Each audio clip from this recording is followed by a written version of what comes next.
Next on the Foreman Boxing Magazine, State Athletic Control Commissioner Larry Hazzard Sr.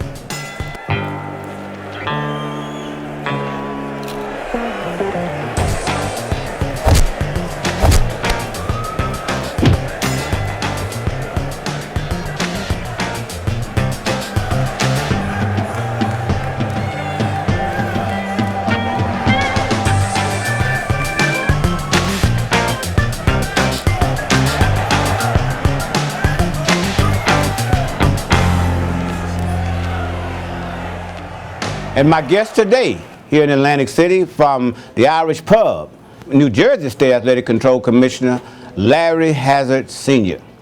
Commissioner, welcome to the show. As always, it's good to see you. Good to see you. Good to be here. You know, sometimes when I'm interviewing people, I have to come up with things to say. With you, not so, because your history in the sport, and I would really like to get a chance for people to know Larry Hazzard Sr. because your background, people, for the last 30 years, people, oh, you think of boxing, automatic. I mean, it doesn't matter. You think Larry Hazzard, commissioner. But you had a background, I mean, not even the referee part doesn't come in.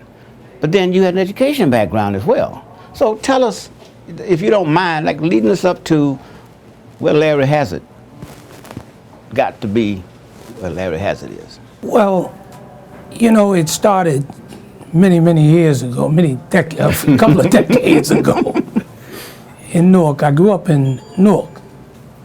I started boxing amateur in 1957. Wow, okay. And I had a decent amateur career and for about 5 years. 5 years, several tournaments, Golden Gloves, state AAU tournaments. When I graduated high school, you know, I realized that the professional ranks really wasn't the place for me. I just felt that, you know, boxing, as far as my boxing career was concerned, I felt that I had to go and do something else, you know. So I didn't go to college right away. You know, I was a teenage father. I got married very young. I was a teenager. Started raising a family, and I went to work. I drove a fork truck on the midnight shift for a lot of years, raising my youngsters. In 1967, I became an amateur boxing referee and judge, and I started officiating amateur fights all around the metropolitan area. And in 1968, I decided that I was gonna go to college. I always had in the back of my mind that I wanted to go to college. Now, how many years was this after? Well, you know, it's a lot of years in between. You know, you have to do the math. Mm-hmm. You know what I mean? I got married in 1964. 4 years later, I decided to go to college. Okay. So I went to the junior college. They opened the Essex County College in Newark. So that gave me a second opportunity to get that college degree. So I was working on the midnight shift, driving the fork truck, and going to school during the daytime to earn a bachelor's degree.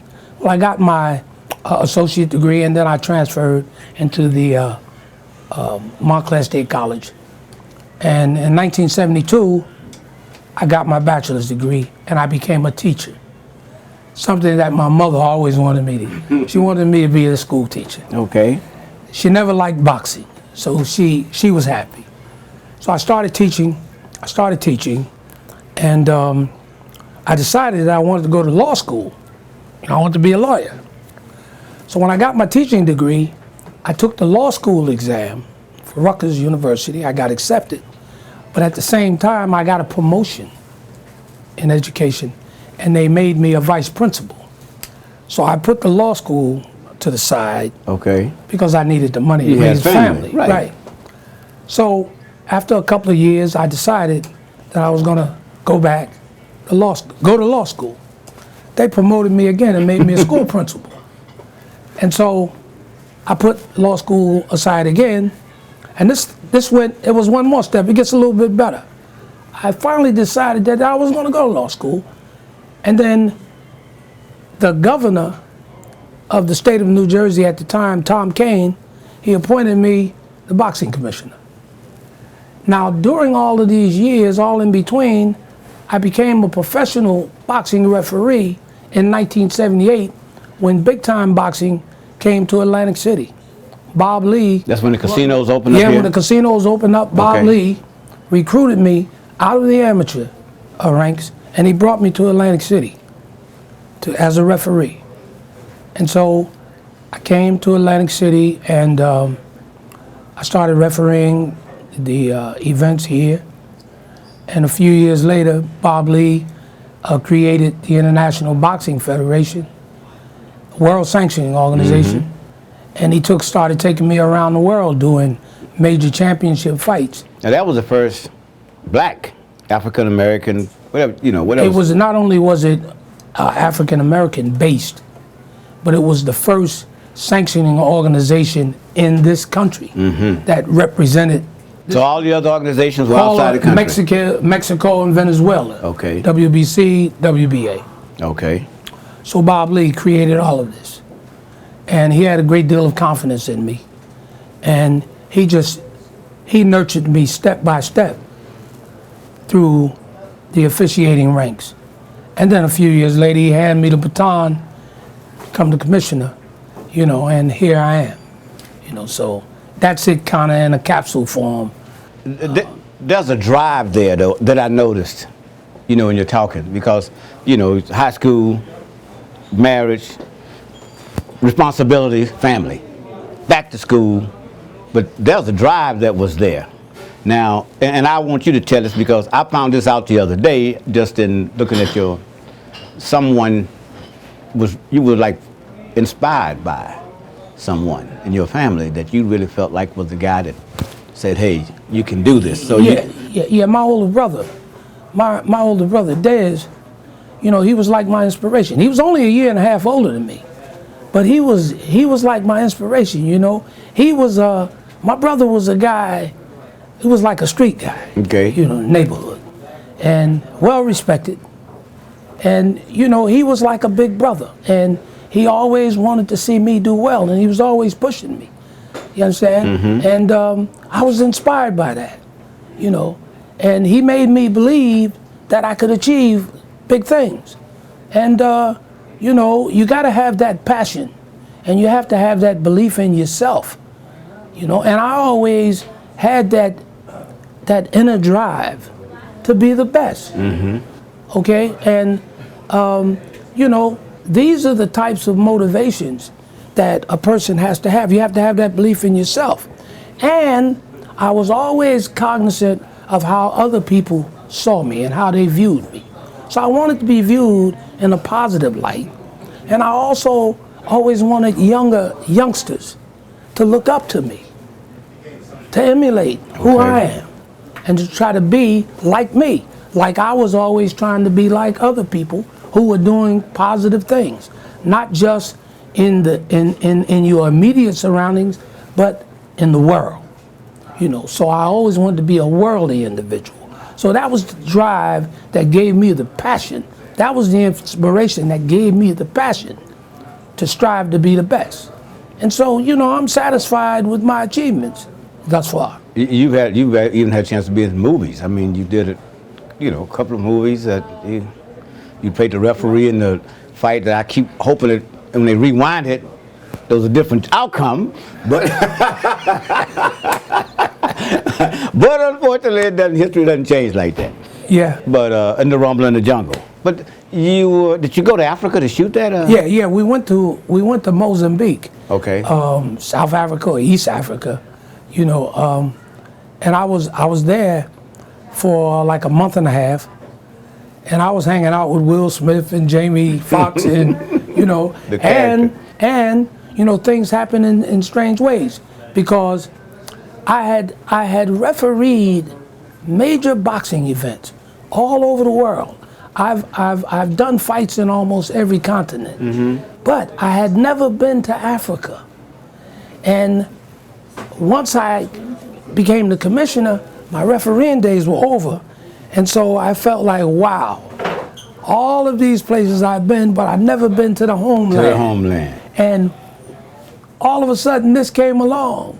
You know, this opportunity came along only because I think it was Will Smith or Jamie Foxx, one of those guys had seen me refereeing fights. They were fight fans.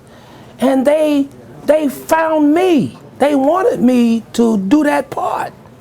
Okay. You know? Yeah. And so I was on the road. I was in the field one day, and I got a call. Back then, you know, this was before I had a phone in the car. This was before the cell phones, right? The cell phones came on the game. So I got a call. He said, hey, listen, from my office, the secretary said, they want you to go to Africa.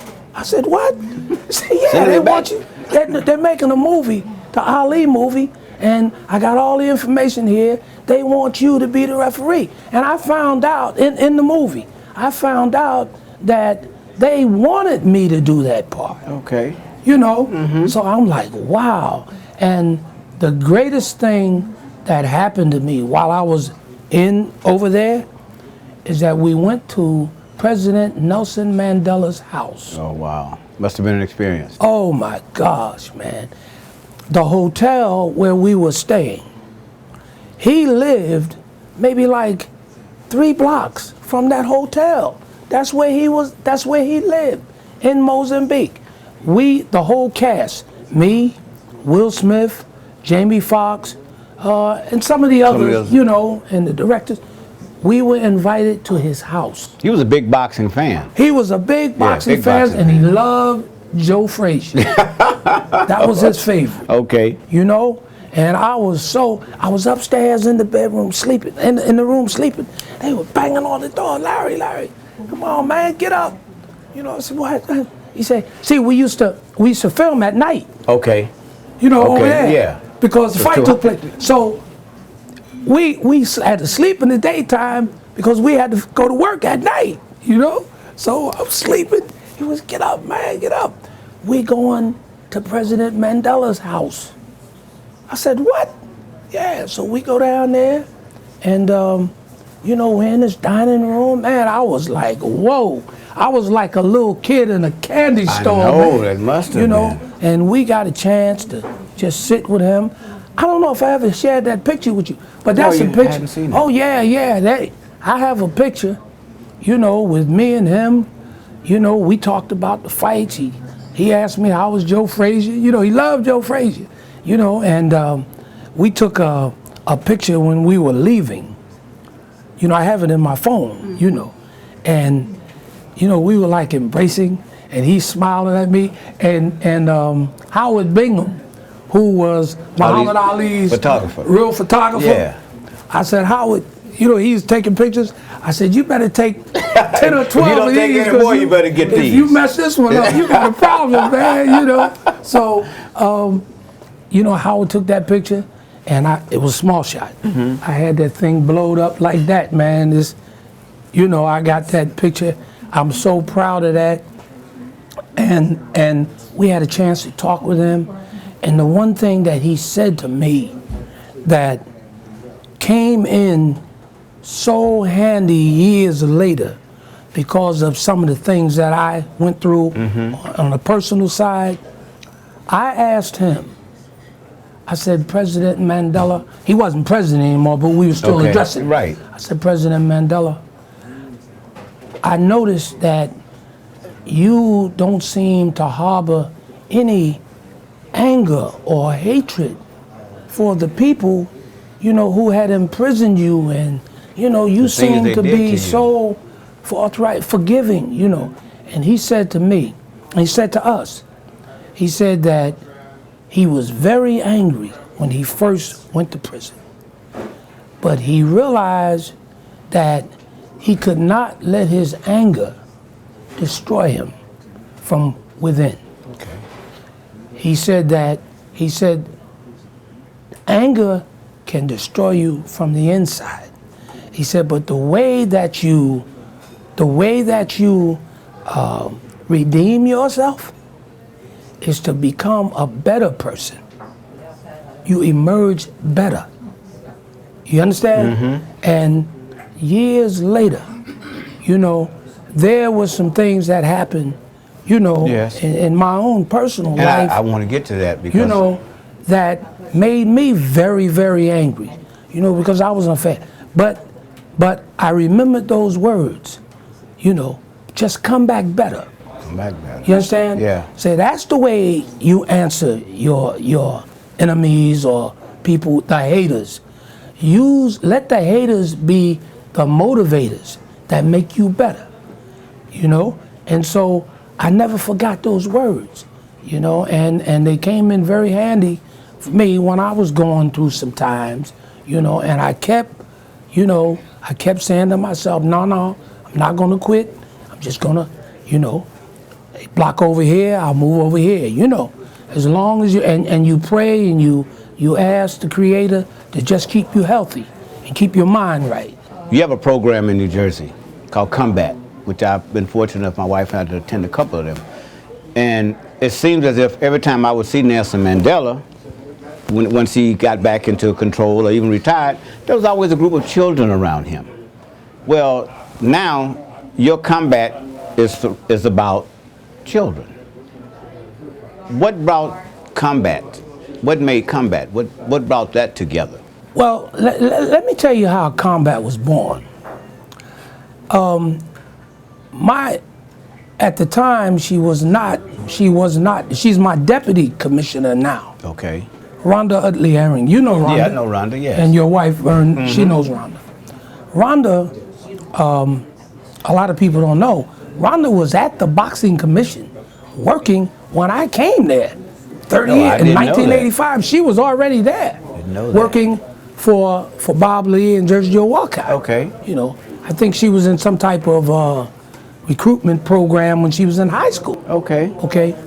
Well, Rhonda she made a very interesting observation. I used to always get fighters, young fighters, come into my office with issues, you know, with their managers and, you know, and a lot of times the issues was simply because the young fighters weren't educated to the point where they would read a contract, ask questions before they sign, you know, just didn't have knowledge of being able to scrutinize contracts and understanding the deals that they were getting involved in. So she said, you know, it would be a great thing, Commissioner, because we may not be here forever. It would be good if we start a organization or a non-profit where we could get young, upcoming fighters and kids interested in boxing, you understand, involved in the program, and we could educate them, especially some of these young fighters, educate them. So if we get youngsters in a boxing program who have the potential at some point to become professional fighters, they will be a new breed of educated fighters who can read contracts, can interpret what they're signing, would have a complete understanding of, you know, what they're getting into. And she said, and you're an educator, so, you know, this is right up your alley. So, Rhonda, great idea, you know. So, you know, I would vacillate, man, and put things off. You know how we put things off. One day I came in the office, she had a guy in there who knew how to do nonprofits, a friend of hers. Okay. She just took the ball and started running with it, man. Next thing I know, she had everything, had the papers, got all that done, and next thing you know, Combat was born. And Combat stands for Community Organization, making better alternatives today for tomorrow. COMBATT. Okay. You know? Okay. That's how Combat was born. So I can't take credit. I really can't. You know, I can't really take credit for Combat. But the name has, you know, loaning the name. It almost signifies with boxing because you think about combat. Yes, that's what I mean. But yes, and the naming of the organization, that was all Rhonda. Okay. Rhonda did all of that. Okay. So she is the one that has been the, you know, the architect of that. And of course, with me being the commissioner, dealing with the day-to-day operation, boxing in the state of New Jersey for so many years. She just took the bull by the horn, and all those fundraisers and all of that stuff, she was the one who spearheaded all of that. She just tell me what to do. Now see if you can get so-and-so to come. You know, George came, I had Mike Tyson, everybody came. The boxing community came out for years and years to support that organization. And we did a whole lot for a lot of kids, you know. And it was not only boxing, you know, we had speakers come in, talk to the kids about gang violence and, you know, staying away from drugs and alcohol and showing youngsters mentoring. After school, you know, we had a building in Newark called the Clubhouse. Okay. Where we had the gym, we had classrooms back there, you know. We even had, you remember Eric B. and Rakim? Yeah. You know, he had a studio back there. Oh, it was beautiful, man. It was wonderful. We had that in Newark for several years. And then it closed, you know how politics go. You know. But that whole combat organization, that Rhonda was the creator of that. You know, the most that I did, I'm gonna be honest, the most that I did was give my name to it, and then I would, you know, get involved and bring people in. You know, but that was her baby. And they were nice. I got, you know, it's funny because I think this is the first time I met the state senator, he's U.S. Senator now. Cory Booker. Cory Booker. Yeah, I think he was mayor of Newark at the time. Yeah, Roy, you always supported it. Yeah, we tried to get there. You know, George. Yep. You know, everybody. Mike Tyson, everybody. King, the whole nine. Don King, everybody. And because your story, you know, people always tend to talk, fighters, you know, get the story, the headlines, even promoters. But people don't know that before all of that comes together, it's got to go through you. Yes. So I think it's important that we get a chance to put something out there like that too. So that's Commissioner, State Athletic Control Board Commissioner Larry Hazzard Sr. Commissioner, thank you. Thank you. And we appreciate it. And as always, we'll be talking again, I'm sure.